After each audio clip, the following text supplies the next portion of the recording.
जरांगे पाटलांची अक्कल करणाऱ्या भाजपच्या प्रवीण दरेकरला माझा प्रश्न आहे.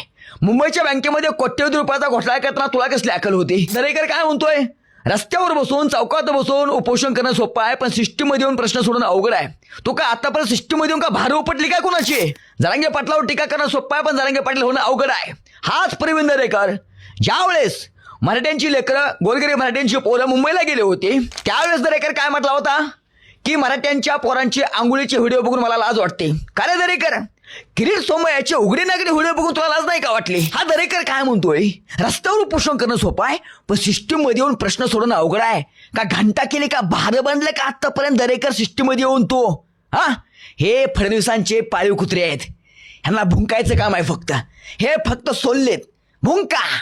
जरांगे पाटलांनी उपोषणाची भाषा केली, जरांगे पाटलांनी आंदोलनाची भाषा केली की हे सगळे एक एक जण बिळातून बाहेर येतात. आता लक्ष्मण हाक्या बाहेर आला, नवनाथ वाघमाऱ्या बाहेर आला, तो गुणरत्न सदावर्त्या बाहेर आला, हे सगळे जण भुंकायला बाहेर आले. आता ह्यांचं कामच आहे जरांगे पाटलावर भुंकायचं. आपल्या मालकानं टोकरा टाकला की जरांगे पाटलावर हे भुकायला चालू करतात. आता तुम्ही कितीही भुका, हत्ती चले बाजार कुत्ते बोके हजार, घंटा फरक पडत नाही.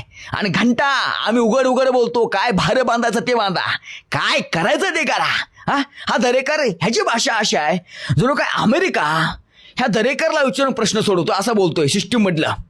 म्हणे का सिस्टीम ह्यांना समजते का? सिस्टीम मध्ये यावं लागतं का? सिस्टीम काय फक्त भाजपवाल्यांना समजते का? आम्ही काय भोकाशे आहेत का? आम्ही काय मूर्ख आहेत का? आम्हाला काय अक्कल बिक्कल नाही का गुत्ता घेतलंय का भाजपनं सिस्टीम? सगळं सिस्टीम भाजपला समजते का? जरांगे पाटलांच्या विरोधात ही सगळी भांडकुळ आता एक झालेत. जरांगे पाटलांची आंदोलनाची मेक ह्यांना उपटायची आहे, पण लक्षात ठेवा जरांगे पाटलांच्या आंदोलनाच्या मेकीच्या पाठीमागं मराठ्यांची एकी आहे.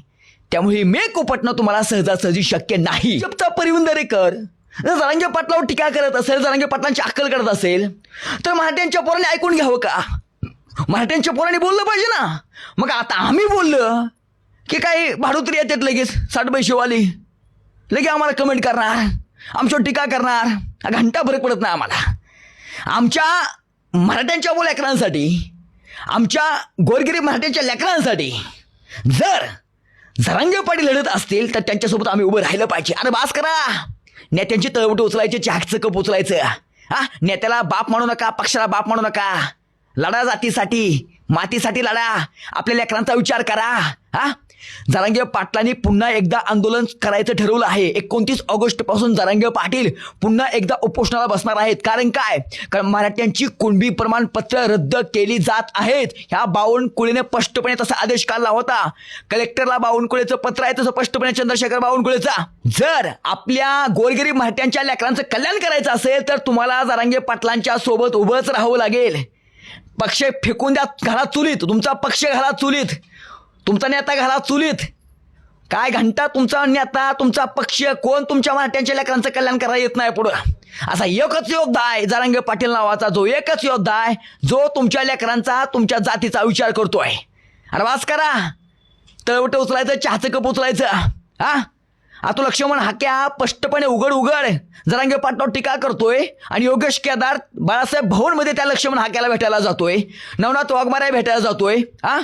योगेश केदार, तुम्ही मराठा समाजासाठी आतापर्यंत तुमचं काय योगदान होतं आम्हाला माहित आहे. योगेश केदारनं त्या ठिकाणी पोती घालून त्या ठिकाणी वनवास यात्रा काढली, आम्हाला पण माहित आहे चांगलं. पण हाच योगेश केदार आता जर मराठा समाजाच्या विरोधात जाऊन भूमिका घेत असेल, अहो साधी गोष्ट आहे, लक्ष्मण हाक्या तुमची या मराठ्यांच्या पोरावर बोलतोय, जरांगे पाटलावर बोलतोय, त्या लक्ष्मण हाक्याची योगेश केदार गळा भेट घेतोय. नवनाथ वाघमाऱ्याची गळा भेट घेतोय. मग योगेश केदार ही दुट्टपी भूमिका कशासाठी? शिंदे गटाचं मिंदे आहेत का तुम्ही? अरे राजकारणात येऊन जर तुम्ही जातीच्या विरोधात जायचं काम करत असाल तर तुमचा निषेध आहे. राजकारणात येऊन प्रवक्ते पद घेऊन जर तुम्ही जातीसाठी काम केलं तर समाज तुमच्या पाठीशी उभं राहणार आहे. पण जर तुम्ही राजकारणात जाऊन तुमच्या राजकीय स्वार्थासाठी जर मराठा जातीच्या विरोधात जायचं तुम्ही काम करत असाल तर योगेश केदार, मराठा समाज तुम्हाला कधीच माफ करणार नाही. पाटलाची अक्कल करायच्या अगोदर प्रवीण दरेकरनं आपली स्वतःची अक्कल तपासून बघावी.